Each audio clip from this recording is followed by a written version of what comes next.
All right, my lovely people, are you ready to cook something super tasty? We're making beef and broccoli today. And guess what? It's so easy, you won't believe it.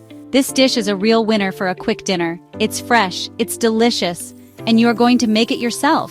How ace is that? We're going to start with the sauce. The sauce is boss, trust me. It makes everything taste amazing. So, let's get all our bits and bobs ready for this pukka sauce. You'll feel like a proper chef, I promise. First up for our yummy sauce, we need soy sauce. This gives it that lovely, salty, umami flavor. About 1/4 cup should do it. If you've got low-sodium soy sauce, that's great too. Then, we need a bit of sweetness. Brown sugar is perfect for this. It adds a lovely, rich caramel taste. Just 2 tablespoons will be spot on. This balance of salty and sweet is what makes Asian-inspired food so fantastic. It's all about those layers of flavor, you know. Get it all into a nice little bowl. Next, we need a little something to make our sauce nice and thick. That's where cornstarch comes in. 1 tablespoon is all you need. Mix it with 2 tablespoons of hot water first. This is a top tip. It stops the cornstarch from going lumpy. Nobody wants lumpy sauce, right? Then, for that amazing zing, we need fresh ginger. Grate about a teaspoon of that. And garlic, of course. Mince up 1 or 2 cloves. Fresh is best. Always. It makes such a difference to the taste, believe me. Okay, so you've got your soy sauce, brown sugar, cornstarch slurry, ginger, and garlic in the bowl. Brilliant. Now grab a whisk or a fork. Give it all a really good mix together. Make sure that brown sugar dissolves, and get that cornstarch nicely combined.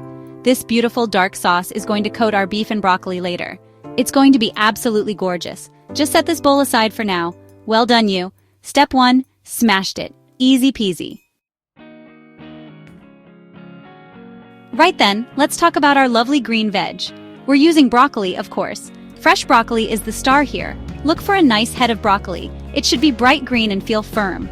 We want about 1 big head or 2 smaller ones. This will give us plenty of lovely florets. Wash it well under some cold water. Then you need to chop it up. We want bite-sized pieces. Not too big, not too small. Just right for picking up with your fork and that lovely beef. This is proper healthy stuff too. Now how do we cook this broccoli perfectly? We want it bright green, and we want it crisp tender. Not mushy, oh no. Mushy broccoli is no fun. So grab a pan, fill it with some water, and put it on the heat to boil. A little pinch of salt in the water is a good idea. This helps the broccoli keep its lovely bright color. It also adds a tiny bit of flavor. Waiting for water to boil can be boring, I know, but it's important for this step. So be patient, my friend. Good food takes a little love. Once your water is bubbling away nicely, it's time for the broccoli. Carefully pop your broccoli florets into the hot water. You don't need to cook them for long at all. We're talking just 2 or 3 minutes tops. This is called blanching. It cooks the broccoli just enough. It makes it tender but still with a bit of a bite. Keep an eye on it. You'll see it turn a really vibrant, beautiful green. That's when you know it's nearly there. This quick cook keeps all the goodness in. As soon as it's that lovely bright green and still a bit crunchy, get it out. Use a slotted spoon to lift the broccoli from the water. You want to stop it cooking straight away. Some chefs pop it into ice water. This is called shocking it. It keeps it super green and crisp.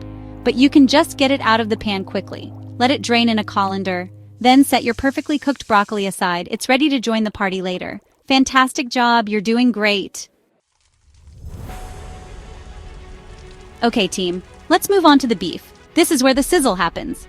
For this recipe, something like flank steak or sirloin works brilliantly. You'll need about 1 pound of beef. The most important tip here is how you slice it. You need to slice it thinly. And always slice it against the grain. What does that mean? Look for the lines in the meat. Cut across them, not along them. This makes the beef super tender when you eat it. Nobody wants chewy beef, do they? Thin slices cook quickly too. Now grab your biggest pan or a wok. We need to get it really hot. Put it on a high heat. Let it get properly screaming hot. This is key for getting a lovely sear on our beef. A good sear means amazing flavor. Add a good glug of cooking oil to the pan. Something like vegetable oil or canola oil is perfect. It needs to be an oil that can take high heat.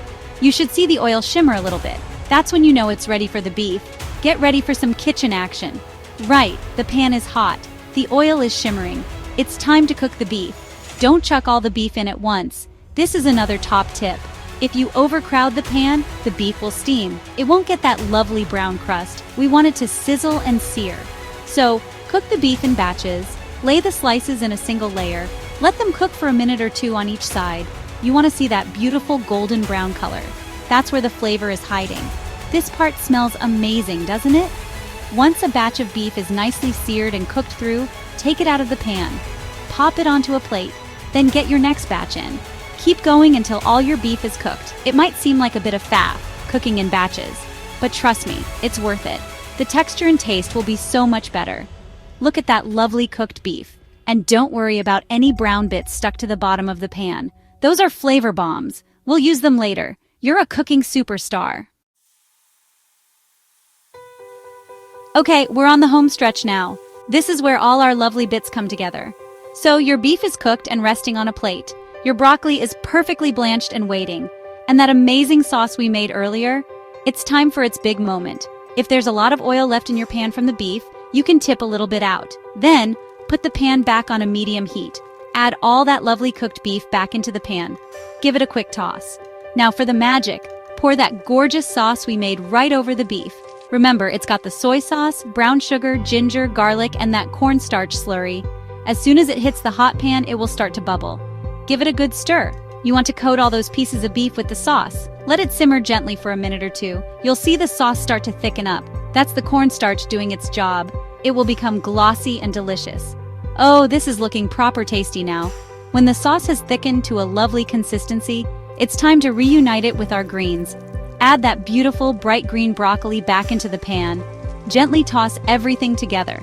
We want the broccoli to get coated in that yummy sauce too, but be gentle. We don't want to break up those perfect florets. Just mix it all until it's heated through. This should only take another minute. Wow, look at that. Your very own beef and broccoli. It looks incredible, doesn't it? So colorful and inviting. And there you have it. Your homemade beef and broccoli is ready. How easy was that? To finish it off, sprinkle some sesame seeds over the top. They add a lovely little crunch and nutty flavor. Serve it up straight away. It's best when it's hot and fresh. Steamed rice is the classic partner for this. Or you could try it with noodles. Absolutely delicious. I really hope you give this a go. And please share your cooking experiences. Send in your photos. I'd love to see how you get on. Happy cooking, everyone!